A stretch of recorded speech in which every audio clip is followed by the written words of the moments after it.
Welcome back to Reddit Tales by Uncle Sammy. I see you, I appreciate you, and I'm thankful you subscribed and keep showing up.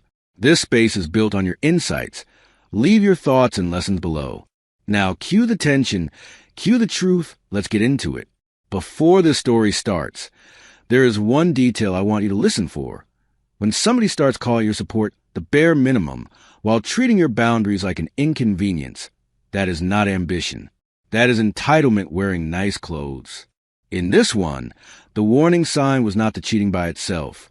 It was how she slowly rewrote every sacrifice as something she was owed. Pay attention to that shift, because once a person starts talking like your help belongs to them, the breakup is usually already in motion. My name is Malcolm Reed, and the night my girlfriend told me she was leaving me for a real man, I was standing in my own kitchen, holding a paper bag of still warm lemon pepper wings from the carryout she liked on Greenmount. It was late October in Baltimore, the kind of cold that sneaks in off the harbor and makes old windows whisper. I remember that because I had just nudged the thermostat up 1 degree before she walked in. I was thinking about being considerate. She was thinking about ending us. I did not know that yet. I just knew she looked too composed for a Tuesday. I am not the kind of man people notice first.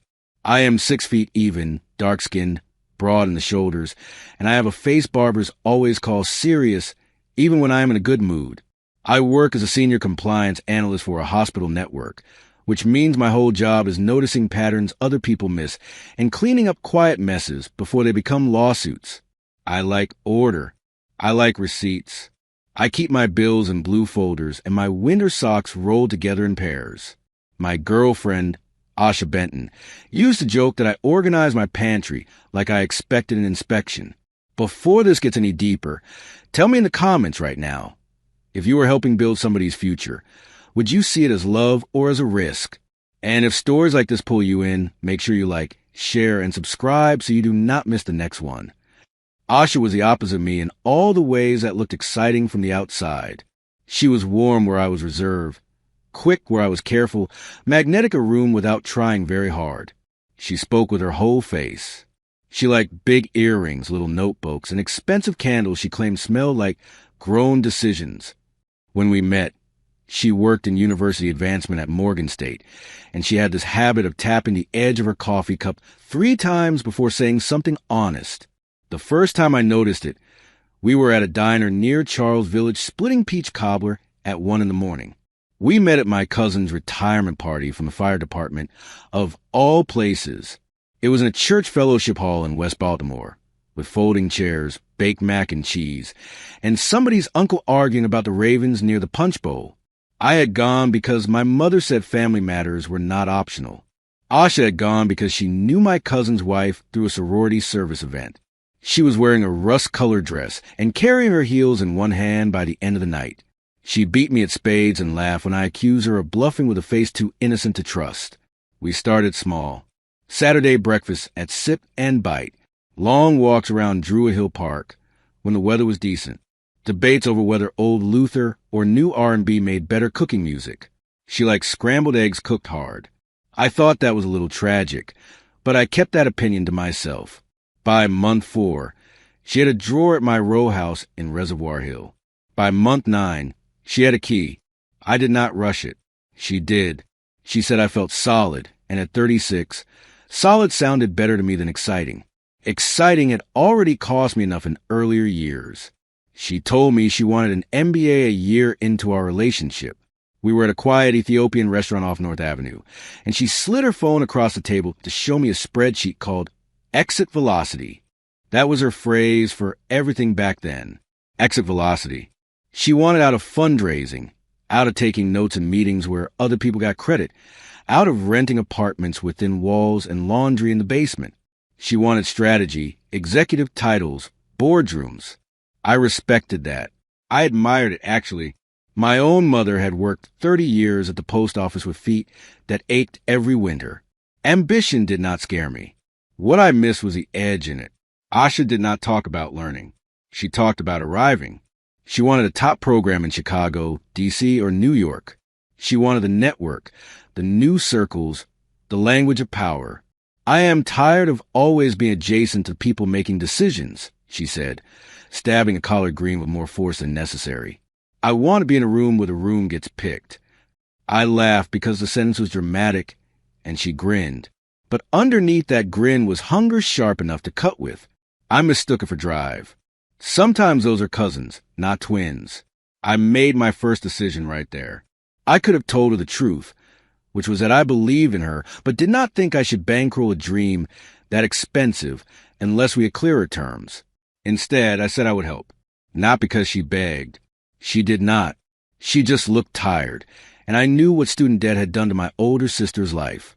I told myself this was what building together looked like. I had savings, no children, a paid-off car. I owned my house. I thought generosity, handled with maturity, made love sturdier. That was my first mistake. I treated support like it could replace clarity. She got into Kellogg. The acceptance email came on a rainy March afternoon, and she screamed so loud in my kitchen that my upstairs smoke detector chirped in protest. We danced on the cracked tile in our socks. I bought Prosecco. She called her mother in Prince George's County and cried. I called my brother and said, "She did it." That night we ate crab cakes from a place too expensive for a Wednesday and talked about Evanston as if it were a chapter already written. She said we were a team. She said nobody had ever believed in her the way I did. I believe that too. Tuition was not the only thing. That is what people do not understand when they hear a story like this and imagine one dramatic check. Support is usually a web. I covered the tuition gap after scholarships. I paid a deposit on her apartment near campus because Chicago landlords wanted money like they were auctioning the keys. I added her as an authorized user on one of my cards for emergencies. I kept paying her car note because a Honda was still in both our names from when her credit had been shaky. I told myself these were temporary bridges. Bridges feel noble until somebody starts building a palace on top of them. The first semester was hard, but hopeful. She called me from the library with her voice lowered to a whisper, talking about operations models, recruiting dinners, classmates who had worked in consulting and private equity and acted like they had invented confidence. I visited twice before Thanksgiving. Evanston felt clean and windy and expensive. On one trip, we walked by the lake in coats too thin for the weather, and she tucked her arm in mine and said, "When I graduate, I'm going to make all of this worth it." I believed her because I wanted to. Belief can be a kind of vanity. There were warning signs even then, not dramatic ones. Little things. She started correcting my phrasing when I talked about work, as if my hospital job suddenly sounded provincial beside her new world. She laughed at my winter coat and said I dressed like a responsible uncle. She wanted me to come to a mixer, and then spent most of it floating toward people with startup ideas and polished teeth. When I told her one guy seemed full of himself, she shrugged and said, "At least he has presence." That word sat with me all night. Presence. I knew what she meant, and I knew I did not fit it. By January, her schedule had become a wall. Everything was recruiting, travel, dinners, conferences, just one more networking thing. She no longer called at night unless she was in an Uber between places. I learned to track her mood by the quality of her pauses. When she was warm, she asked about my mother's blood pressure or whether I had fixed the loose banister in the front hall. When she was distant, she said my name like a reminder. I started checking the weather in Chicago before I checked my own. That is how love can make a fool out of a grown man, without him noticing. One Saturday in February, I took the early Southwest flight to Midway because she had sounded wrung out all week, and I thought surprising her with groceries and homemade turkey chili would feel like care. I made my second important decision that morning. I could have texted first. I could have announced myself and spared both of us the scene that followed. Instead, I wanted to believe I was still welcome enough not to need permission.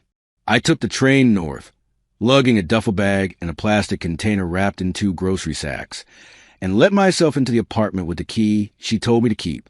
I heard her laughing before I saw her. It was not the laugh itself that stopped me in the doorway. It was how easy it sounded, how unguarded. Asha was at the small kitchen island in leggings and one of my old college sweatshirts, though she had rolled the sleeves up to make it look stylish. Across from her stood a man I had never seen, tall and smooth-skinned.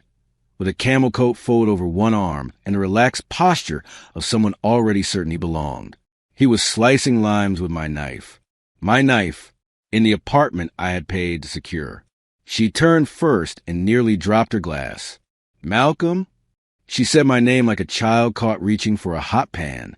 The man looked at me, then at her, then gave a small smile that had too much rehearsal in it. "You must be Malcolm," he said. "I'm Andre." No last name. Just Andre, as if I was expected to know the rest.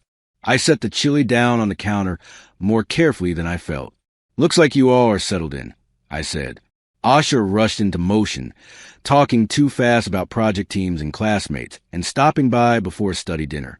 Andre Hall, I later learned, was from Detroit, 39, formerly in brand strategy, currently started what he called a culture-forward luxury logistics company, which I still think means he knew how to talk around empty space. He had a barber-cut beard, a watch that flashed without being tacky, and a voice trained to sound amused even when he was insulting somebody. That first day, he kept smiling at me like we were two reasonable men in an awkward but manageable misunderstanding.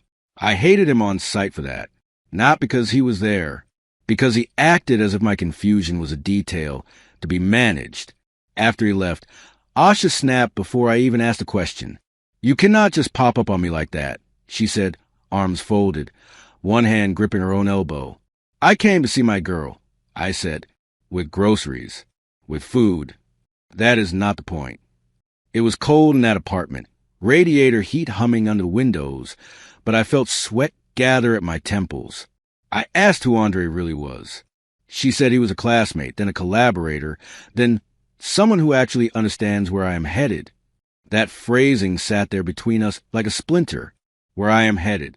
I did not accuse her of cheating that day, because the truth is I was not ready to hear either answer. If she denied it, and I believed her, I would look foolish.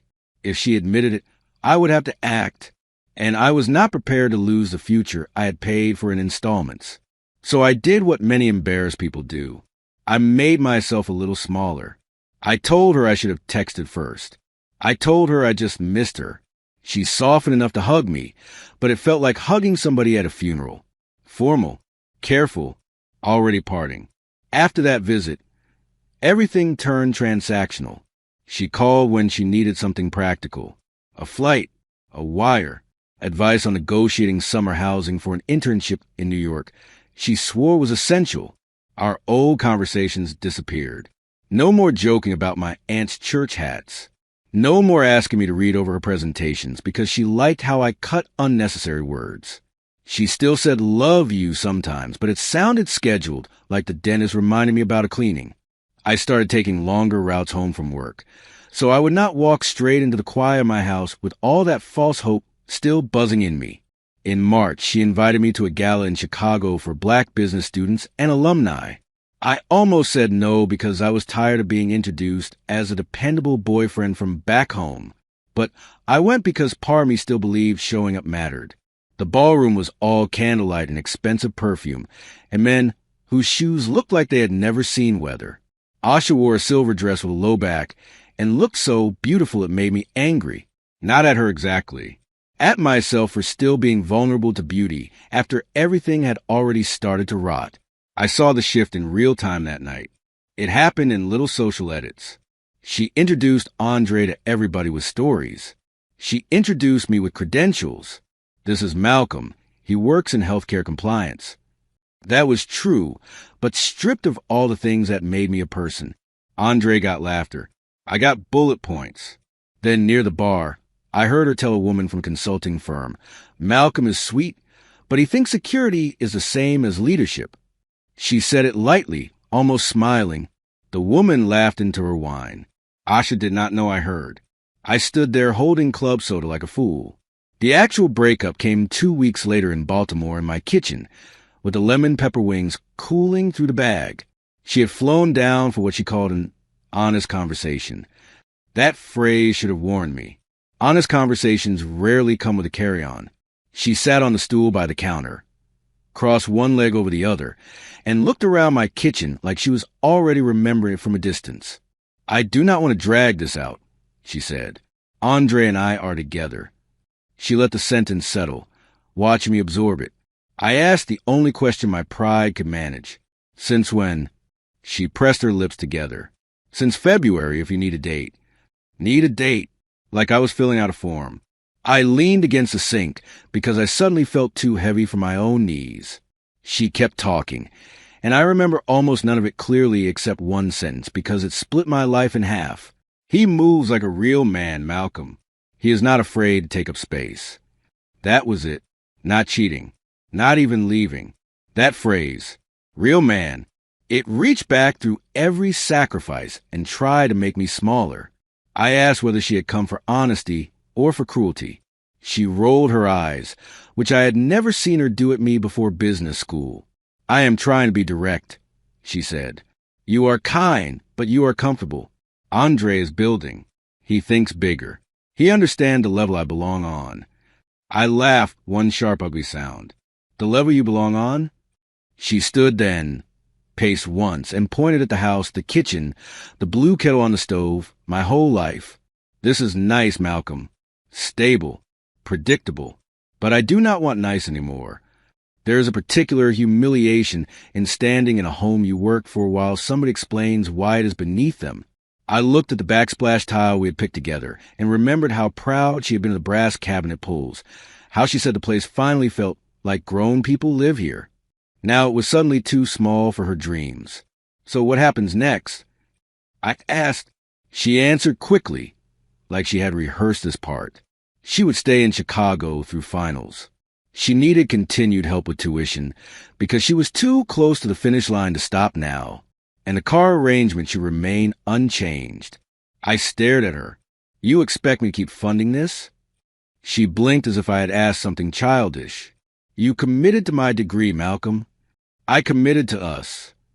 Do not do that, she snapped. Do not act like my education was only worth supporting if I stayed your girlfriend. There are arguments that sound strong because they borrow the language of principle. This was one of them.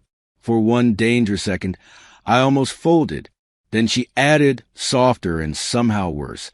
Andre says men who really provide do not get emotional about investments once they have made them. That sentence saved me. I think about that often. Not because it was the cruelest thing she said, though it was close, but because it made the structure plain. This was no longer heartbreak. It was extraction. She wanted the old benefits and the new man. She wanted my money without my place in her life. I remember setting the wing bag down and smoothing the top flat with both hands, so I would not throw it across the room. No, I said, just that. One word. She frowned, as if she had not heard correctly. No, not one more payment. She laughed first, a quick, disbelieving sound. Then her voice sharpened. Do not be petty. This is not petty. This is over. I pulled my phone out right there and opened the card app. I removed her as an authorized user while she was still speaking. She stepped toward me. Malcolm, are you serious? I canceled the auto transfer I had set for her rent support. Then I opened the insurance app and removed her from the policy renewal that was due in 6 days. My hands were steady. That surprised me. Pain was moving through me. But underneath it, something cleaner had arrived. You cannot do this overnight, she said. I absolutely can. I told her I would pay off the current month's car note, since it was already pending. But after that, she needed to refinance or surrender the Honda. I told her I would email her the dates and documentation. She stared at me like I had changed species. So this is who you are? She asked. I almost told her no. This is who you forced me to become. But that would have been too generous. Instead, I said, this is who I am when somebody mistakes kindness for obligation. She tried anger, then tears, then contempt. It was like watching weather roll through fast. She said Andre had been right about me, that I was threatened by bigger energy. She said I wanted a woman who stayed manageable. She said I would regret showing my true colors. I let her talk until she ran out of performance. Then I asked for my house key. She actually looked offended. You do not trust me? Not anymore. She took it off her ring and slapped it onto the counter. The metal skidded and stopped near the fruit bowl. That little sound stays with me even now. She left with her carry-on and did not touch the wings. After the door shut, I stood in my kitchen and looked at the key for maybe 5 full minutes. Then I sat at the table and did something I had not done in years. I cried with my face in both hands, shoulders shaking, not because I want her back, but because shame is heavy. I felt old, used, ordinary. I kept hearing real man in her voice. My father used to say that people reach for your identity when they cannot justify their behavior. I knew that. Knowing it did not stop it from hurting. The next morning, I went to work anyway. Hospitals do not pause because your personal life catches fire. I reviewed vendor contracts, sent a 3-page memo, and answered 2 calls about audit language. At lunch, I went out to the loading dock with my coffee because I could not bear small talk in the break room. Then I did the practical things grief hates and respects. I called the bank. I called the insurance company. I emailed the car lender. I forwarded documentation to Asha in one clean message with bullet points, deadlines, and no emotional language. Administrative mercy has limits. So does mine. Andre called me 3 days later from a Chicago number I did not recognize. That annoyed me immediately. Men like him never think silence applies to them. He opened with that velvet tone people use when they think they can smooth over insult by sounding calm. Malcolm, I think we got off on the wrong foot. I told him we had never been on a foot together. He chuckled like I had given him a clever line. Then he said Asha was under enormous pressure, that pulling support mid-program was short-sighted, that maybe we should think man-to-man about preserving her momentum. I asked him one question. If you were the real man in the room, why are you on my phone asking me to finance your girlfriend? He went quiet for half a breath. That was enough. Then he shifted into strategy, talking about liquidity, a seed round, deals closing soon, temporary constraints. I had heard versions of this language in every sector of American life. It always meant the same thing. The image came first, the money was somewhere else. I told him he had chosen his role. Provider was part of the costume. He should wear it fully. Then I hung up before he could repair his dignity. The unraveling did not happen all at once. It happened the way real consequences do, through dates on calendars and systems that do not care about your self-image. Her card stopped working at a hotel in Manhattan during a recruiting trip. The leasing office in Chicago emailed about unpaid rent. The lender declined her request to modify the car loan without a stronger cosigner. She texted me from different numbers, each message sounding like it had been drafted in a different emotional climate. Angry, pleading, logical, wounded. I read every one and answered only once. Please communicate through email regarding shared financial matters. My mother noticed something was wrong before I told her. Mothers often do. She came by on a Sunday after church with salmon croquettes and a pound cake wrapped in foil. I was in the backyard trying to sand and repaint an old porch chair because working with my hands kept me from calling Asha. My mother stood at the back door in her camel coat and said, "You look like your spirit has a splinter." I laughed in spite of myself. We sat at the kitchen table, and I told her enough for her to understand without making myself relive every insult. She listened without interrupting, except once to ask, "That girl said what?" in a tone so flat it was almost art. When I finished, she sipped her tea and said, "A man is not made by how loudly he enters a room. Usually the loud ones are borrowing furniture from the walls." That was exactly her kind of wisdom. Strange until it settled. Then she said something more practical. Do not rescue somebody from the consequences of a choice they made looking you in the face. I wrote that sentence on an index card later and kept it in my wallet for months. Asha came down to Baltimore in May to collect the last of her things. I almost left the boxes on the porch, but in the end I stacked them in the front hall because I was raised with a minimum standard. She arrived in a rideshare, not the Honda, wearing sunglasses too big for a cloudy day. She looked thinner, tighter around the mouth, not broken, just strained. I could tell before she said a word that the luxury version of her new life had encountered actual billing cycles. She stepped inside and glanced around like the house might accuse her first. She did not apologize. Not then. Instead, she went straight to injured dignity. "You embarrass me," she said while lifting a box of winter boots. "With who?" I asked. "The landlord? The bank? Your classmates?" She set the box down and took off the sunglasses. Her eyes were red around the edges, but not from crying in front of me. "You knew I was counting on that support." "Yes," I said, "the same way you knew I was counting on honesty."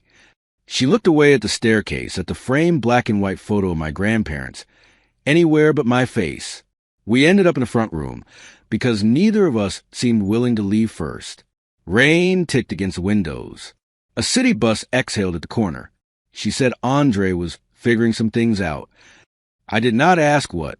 She volunteered anyway, as if she needed the record corrected. He had promised investor money that had not landed. He had talked like certainty and planned like vibes. She had used that phrase once to mock one of my cousins, and hearing it from her now nearly made me smile. "So he is not paying the tuition," I said. She folded her arms. "No." "And the apartment?" She hesitated. "I moved." "Where?" She gave a little bitter laugh. "Do you want a zip code too?" I said nothing. After a moment, she admitted she was subletting a room from another student in Rogers Park and taking the train farther than she liked because the place near campus was gone. Luxury life overnight. That was the piece most people would focus on, I guess. The nicer apartment, the dinners, the confidence of never checking a total before you tap your card. But standing there, I realized the deeper loss for her was not comfort. It was the illusion of elevation. She asked then, in a voice much smaller than the one she had used in my kitchen weeks before, whether I would reconsider just the final tuition installment. "It is one payment," she said. "One. I can carry the rest later." I thought about it longer than I should have. That was my third decision point, and maybe the most important. I could have paid to prove I was better than the way she treated me. People love that kind of morality in stories. But real life is not a contest in sainthood. I told her no, not because I hated her, because the lesson was already late. She nodded once, sharp and embarrassed, like she had expected refusal, but still hoped shame might do what logic could not. Then she said the one thing that almost moved me. "I did love you." I believe she meant it, too. Love just was not the strongest force in her by then. Ambition was. Image was. Restlessness was. I told her I had loved her enough to confuse support with permanence, and that was my fault to fix, not hers. She stood very still at that. The rain picked up. Somewhere down the block a siren went by and faded west. Ordinary city sounds. End of an era soundtrack. After she left with the last box, I changed the front door code and took a long walk through the neighborhood without checking my phone. Kids were playing basketball in a schoolyard with one bent rim. A man outside the corner store was arguing cheerfully about lottery numbers. Somebody had jerk chicken smoking in a drum grill in an alley lot, and the smell drifted all the way to Madison Avenue. It hit me then that I had spent a year funding somebody else's ascent while shrinking my own life around her schedule. That realization hurt worse than the cheating. It made me feel absent from myself. So I started returning, not in some dramatic rebirth way, in ordinary ways. I went back to the Saturday morning barber on Pennsylvania Avenue instead of letting my hairline fend for itself. I joined my friend Terrence for pickup games at the Y, even though my jumper had gone disrespectfully old. I refinished the porch chair. I took my niece to the aquarium because I had missed 2 of her dance recitals during Asha's first semester and needed to stop calling that supportive. Grief gets romanticized when it is really repetitive work. Eat, sleep, move your body. Do not text people who have already answered you. I heard updates through mutual friends and one nosy classmate of hers who reached out after recognizing my name from an old LinkedIn post Asha had once shared. Andre's venture never fully launched. There were branding decks, photo shoots, one-panel discussion, and endless language about disruptive ecosystems. Not much else. He and Asha lasted less than 6 months after I cut off support. I wish I could say that news thrilled me, but by then it mostly felt obvious. Relationships built on borrowed status usually wobble as soon as the bills show up. Fantasy hates invoices. Everybody should know that. Asha emailed me in December, Nearly a year after the first warning signs. No tricks, no emotional bait, just a plain subject line. I owe you an apology. I read it at my dining room table with the Christmas tree lights on and a bowl of gumbo cooling beside me. She wrote that she had confused being admired with being loved and confused being funded with being secure. She wrote that Andre had never actually wanted partnership, only proximity to whatever made him look substantial. She wrote that calling him a real man was a cheap, cruel thing said by somebody high on borrowed language. I did not answer right away. I let the email sit for 3 days because immediate responses had cost me enough already. Then I wrote back 4 sentences. I said I appreciated the apology. I said I hoped she finished a degree on terms she could respect. I said I was no longer interested in revisiting what had happened. And I said I genuinely wished her steadiness, which was harder to offer than happiness, but felt more honest. She replied with 2 words. Understood. Thank you. That was the last direct exchange we had. Sometimes closure sounds like a door clicked gently, not slammed. If this story gave you something real to think about, leave a comment with the biggest lesson you took from Malcolm's experience. Then share, and subscribe for more original relationship drama stories like this one, where loyalty, pride, and consequences all collide. I am 40 now. The blue folders are still in order. The pantry is still arranged like a man expects inspectors. And I do not apologize for that anymore. Last month, sitting in my own kitchen with oxtails on low heat and jazz humming softly from the speaker, I realized I had not thought about real man in weeks. That was how I knew I was finally free. Not because Asha lost a luxury. Not because Andre turned out hollow. But because I stopped measuring myself against an insult built to excuse somebody else's disloyalty. The life I kept was not flashy. It was mine. That turned out to be more than enough. What stays with me in this story is not Malcolm removing the card or asking for the key back. It is the smaller, harder choices afterward. Not rescuing Asha from the consequences she chose. Not letting Andre define manhood over phone. And not paying that final installment just to feel noble. Boundaries usually look cold to people who benefited from you having none. And grief gets clearer once you stop trying to win the breakup and start trying to return to yourself. The end.